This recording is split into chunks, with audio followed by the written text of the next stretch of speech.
हर हर महादेव। शिवपुराण विदेश्वर संहिता का 12वां अध्याय, मोक्षदायक पुण्य क्षेत्रों का वर्णन। सूत जी बोले, हे विद्वान और बुद्धिमान महर्षियों, मैं मोक्ष देने वाले शिव क्षेत्रों का वर्णन कर रहा हूँ। पर्वत, वन और काननों सहित इस पृथ्वी का विस्तार 50 करोड़ योजन है। भगवान शिव की इच्छा से पृथ्वी ने सभी को धारण किया है। भगवान शिव ने भूतल पर विभिन्न स्थानों पर वहाँ के प्राणियों को मोक्ष देने के लिए शिव क्षेत्र का निर्माण किया है। कुछ क्षेत्रों को देवताओं और ऋषियों ने अपना निवास स्थान बनाया है, इसलिए उसमें तीर्थत्व प्रकट हो गया है। बहुत से तीर्थ ऐसे हैं जो स्वयं प्रकट हुए हैं। तीर्थ क्षेत्र में जाने पर मनुष्य को सदा स्नान, दान और जप करना चाहिए, अन्यथा मनुष्य रोग, गरीबी और मुक्ता आदि दोषों का भागी हो जाता है। जो मनुष्य अपने देश में मृत्यु को प्राप्त होता है, वह इस पुण्य के फल से दोबारा मनुष्य योनि प्राप्त करता है, परंतु पापी मनुष्य दुर्गति को ही प्राप्त करता है। हे ब्राह्मणों, पुण्य क्षेत्र में किया गया पाप कर्म अधिक दृढ़ होता है, अतः पुण्य क्षेत्र में निवास करते समय पाप कर्म करने से बचना चाहिए। सिंधु और सतलुज नदी के तट पर बहुत से पुण्य क्षेत्र हैं। सरस्वती नदी परम पवित्र और 60 मुख वाली है, अर्थात उसकी 60 धाराएं हैं। इन धाराओं के तट पर निवास करने से परम पद की प्राप्ति होती है। हिमालय से निकली हुई पुण्य सलिला गंगा 100 मुख वाली नदी है। इसके तट पर काशी, प्रयाग आदि पुण्य क्षेत्र हैं। मकर राशि में सूर्य होने पर गंगा की तटभूमि अधिक प्रशस्त एवं पुण्यदायक हो जाती है। सोनभद्र नदी की 10 धाराएं हैं। बृहस्पति के मकर राशि में आने पर यह अत्यंत पवित्र तथा अभिष्ट फल देने वाली है। इस समय यहाँ स्नान और उपवास करने से विनायक पद की प्राप्ति होती है। पुण्य सलिला महानदी नर्मदा के 24 मुख हैं। इसमें स्नान करके तट पर निवास करने से मनुष्य को वैष्णव पद की प्राप्ति होती है। तमसा के 12 तथा रेवा के 10 मुख हैं। परम पुण्यमयी गोदावरी के 21 मुख हैं। यह ब्रह्म हत्या तथा गोवध पाप का नाश करने वाली एवं रुद्र लोक देने वाली है। कृष्णवेणी नदी समस्त पापों का नाश करने वाली है। इसके 18 मुख हैं तथा यह विष्णु लोक प्रदान करने वाली है। तुंगभद्रा 10 मुखी है एवं ब्रह्मलोक देने वाली है। सुवर्ण मुखरी के 9 मुख हैं। ब्रह्मलोक से लौटे जीव इसी नदी के तट पर जन्म लेते हैं। सरस्वती नदी, पंपा सरोवर, कन्याकुमारी, अंतरीप तथा शुभकारक श्वेत नदी सभी पुण्य क्षेत्र हैं। इनके तट पर निवास करने से इंद्रलोक की प्राप्ति होती है। महानदी कावेरी परम पुण्यमयी है। इसका 27 मुख हैं। यह संपूर्ण अभिष्ट वस्तुओं को देने वाली है। इसके तट ब्रह्मा विष्णु का पद देने वाले हैं। कावेरी के जो तट शैव क्षेत्र के अंतर्गत हैं, वे अभिष्ट फल तथा शिवलोक प्रदान करने वाले हैं। नैमिषारण्य तथा बद्रिकाश्रम में सूर्य और बृहस्पति के मेष राशि में आने पर स्नान और पूजन करने से ब्रह्मलोक की प्राप्ति होती है। सिंह और कर्क राशि में सूर्य की संक्रांति होने पर सिंधु नदी में किया गया स्नान तथा केदार तीर्थ के जल का पान एवं स्नान ज्ञानदायक माना जाता है। बृहस्पति के सिंह राशि में स्थित होने पर भाद्र मास में गोदावरी के जल में स्नान करने से शिवलोक की प्राप्ति होती है, ऐसा स्वयं भगवान शिव ने कहा था। सूर्य और बृहस्पति के कन्या राशि में स्थित होने पर यमुना और सोनभद्र में स्नान से धर्मराज और गणेश लोक में महान भोग की प्राप्ति होती है, ऐसी महर्षियों की मान्यता है। सूर्य और बृहस्पति के तुला राशि में होने पर कावेरी नदी में स्नान करने से भगवान विष्णु के वचन की महिमा से अभिष्ट फल की प्राप्ति होती है। मार्गशीर्ष माह में सूर्य और बृहस्पति के वृश्चिक राशि में आने पर नर्मदा में स्नान करने से विष्णु पद की प्राप्ति होती है। सूर्य और बृहस्पति के धनु राशि में होने पर सुवर्ण मुखरी नदी में किया गया स्नान शिवलोक प्रदान करने वाला है। मकर राशि में सूर्य और बृहस्पति के माघ मास में होने पर गंगा जी में किया गया स्नान शिवलोक प्रदान करने वाला है। शिवलोक के पश्चात ब्रह्मा और विष्णु के स्थानों में सुख भोग कर अंत में मनुष्य को ज्ञान की प्राप्ति होती है। माघ मास में सूर्य के कुंभ राशि में होने पर फागुन मास में गंगा तट पर किया गया श्राद्ध, पिंडदान अथवा तिलोदक दान पिता और नाना दोनों कुलों के पितरों की अनेकों पीढ़ियों का उद्धार करने वाला है। गंगा और कावेरी नदी का आश्रय लेकर तीर्थवास करने से पाप का नाश हो जाता है। ताम्रपर्णी और वेगवती नदियाँ ब्रह्मलोक की प्राप्ति रूप फल देने वाली हैं। इनके तट पर स्वर्गदायक क्षेत्र हैं। इन नदियों के मध्य में बहुत से पुण्य क्षेत्र हैं। यहाँ निवास करने वाला मनुष्य अभिष्ट फल का भागी होता है। सदाचार, उत्तम वृत्ति तथा सद्भावना के साथ मन में दया भाव रखते हुए विद्वान पुरुष को तीर्थ में निवास करना चाहिए, अन्यथा उसे फल नहीं मिलता। पुण्य क्षेत्र में जीवन बिताने का निश्चय करने पर तथा वास करने पर पहले का सारा पाप तत्काल नष्ट हो जाएगा, क्योंकि पुण्य को ऐश्वर्यदायक कहा जाता है। हे ब्राह्मणों, तीर्थ में वास करने पर उत्पन्न पुण्य कायिक, वाचिक और मानसिक सभी पापों का नाश कर देता है। तीर्थ में किया गया मानसिक पाप कई कल्पों तक पीछा नहीं छोड़ता, यह केवल ध्यान से ही नष्ट होता है। वाचिक पाप जप से तथा कायिक पाप शरीर को सुखाने जैसे कठोर तप से नष्ट होता है।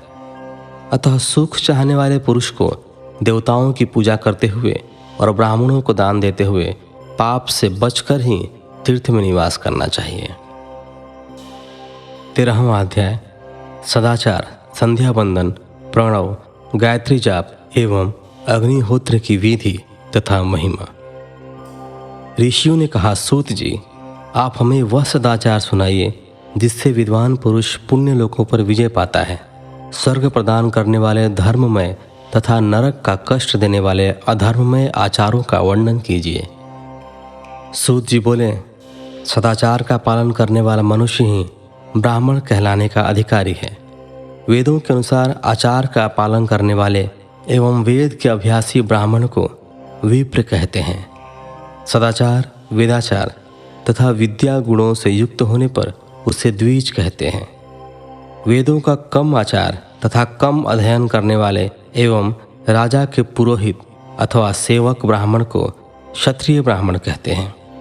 जो ब्राह्मण कृषि या वाणिज्य कर्म करने वाला है तथा ब्राह्मणोचित आचार का भी पालन करता है, वह वैश्य ब्राह्मण है तथा स्वयं खेत जोतने वाला शूद्र ब्राह्मण कहलाता है। जो दूसरों के दोष देखने वाला तथा परद्रोही है, उसे चंडाल द्विज कहते हैं। क्षत्रियों में जो पृथ्वी का पालन करता है वह राजा है तथा अन्य मनुष्य राजत्वहीन क्षत्रिय माने जाते हैं। जो धान्य आदि वस्तुओं का क्रय विक्रय करता है वह वैश्य कहलाता है। दूसरों को वणिक कहते हैं। जो ब्राह्मणों, क्षत्रियों और वैश्यों की सेवा में लगा रहता है शूद्र कहलाता है। जो शूद्र हल जोतता है उसे वृषल समझना चाहिए। इन सभी वर्णों के मनुष्यों को चाहिए कि वे ब्रह्म मुहूर्त में उठकर पूर्व की ओर मुख करके देवताओं का, धर्म का, अर्थ का, उसकी प्राप्ति के लिए उठाए जाने वाले क्लेशों का तथा आय और व्यय का चिंतन करें। रात के अंतिम प्रहर के मध्य भाग में मनुष्य को उठकर मलमूत्र त्याग करना चाहिए। घर से बाहर शरीर को ढक कर जाकर उत्तराभिमुख होकर मलमूत्र का त्याग करें। जल, अग्नि, ब्राह्मण तथा देवताओं का स्थान बचा कर बैठें।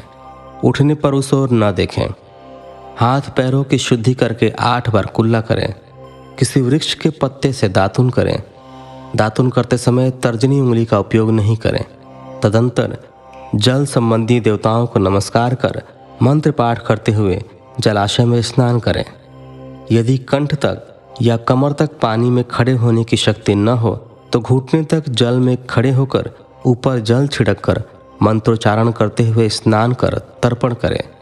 इसके उपरांत वस्त्र धारण कर उत्तरीय भी धारण करें। नदी अथवा तीर्थ में स्नान करने पर उतारे हुए वस्त्र वहां न धोएं।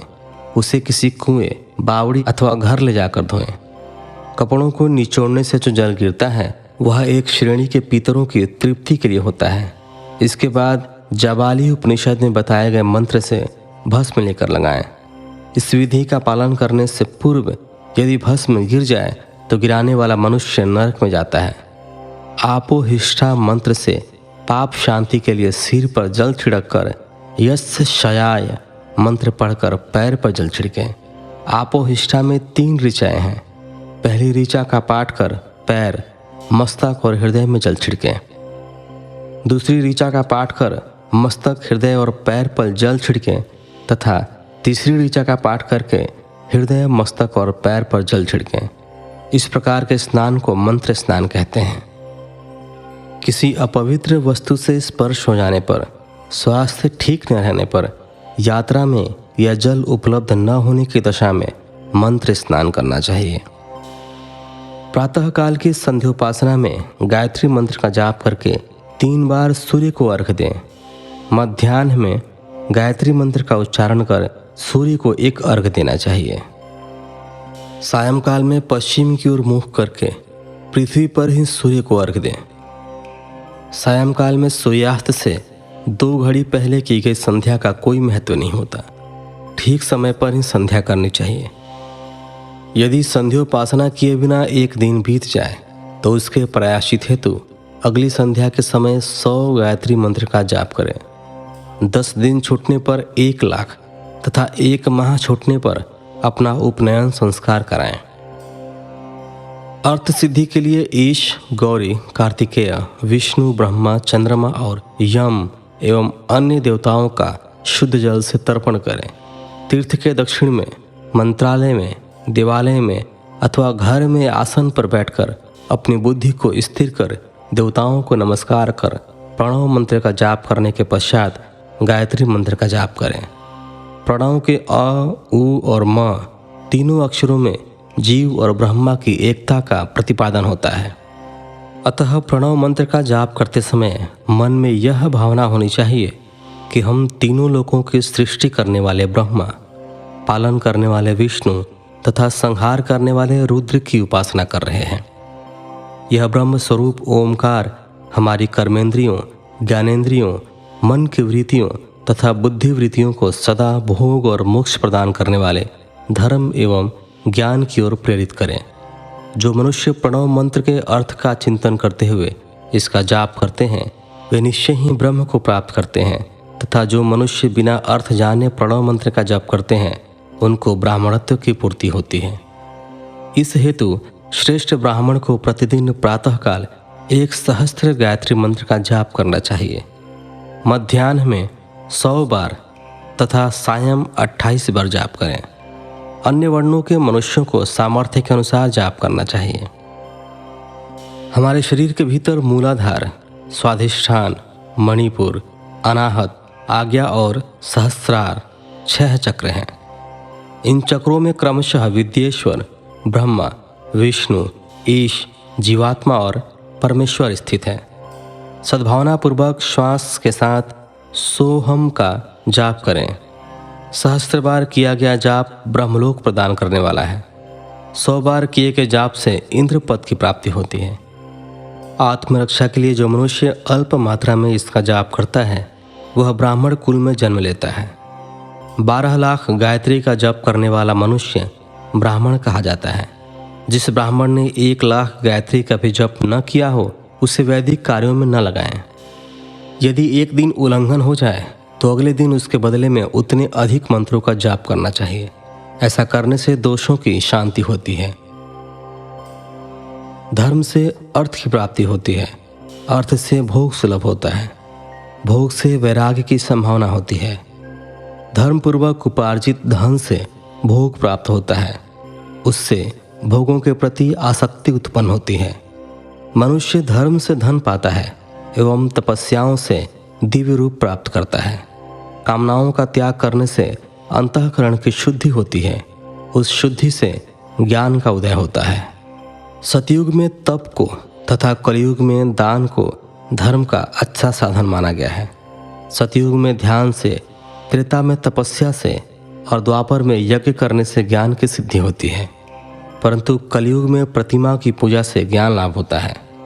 अधर्म हिंसात्मक और दुख देने वाला है।